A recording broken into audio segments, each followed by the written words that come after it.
So pretty. Dancing across the skies of Washington state over the weekend. Gorgeous. This is a time lapse of the lights over Ellensburg.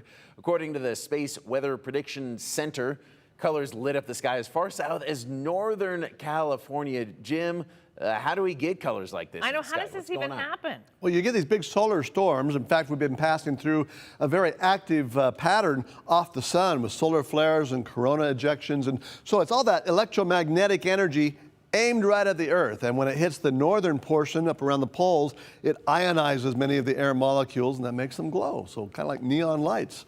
Unfortunately, we can't always predict exactly when and where they're going to occur.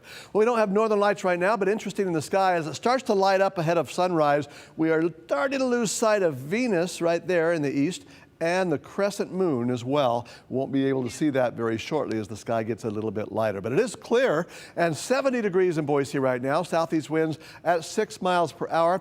Smoke still drifting out of the fires up around Salmon and Chalice, southward down into, say, Sun Valley and in the Stanley area to make it rather hazy, down towards Shoshone and Burley as well in the eastern Magic Valley. The rest of us look pretty good right now as far as any smoke is concerned. A little may start drifting down into our area. Very minimal amounts, as you see on the legend here, very light smoke amounts. California smoke coming up into Oregon, so far staying to the west and south of us for the next few days, but just watch for some of that haze and smoke around from time to time in various places.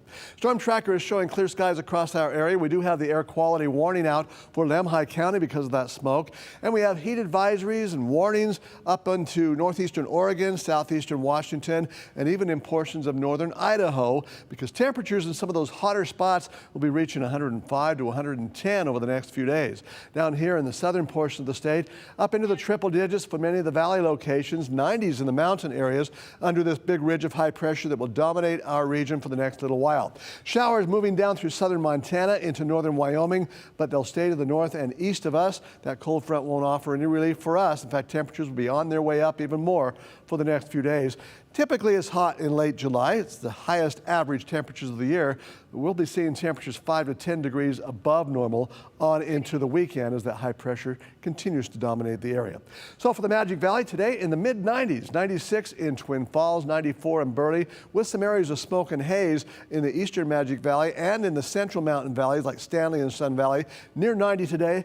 Haley 93, same for Fairfield, and close to 90 degrees around McCall, Donnelly, and Cascade with sunshine today, close to 100 in Council and Riggins, and as high as 100 to 104 in the western Treasure Valley, on up into Washington County and Gem County, and 101 in Boise right now.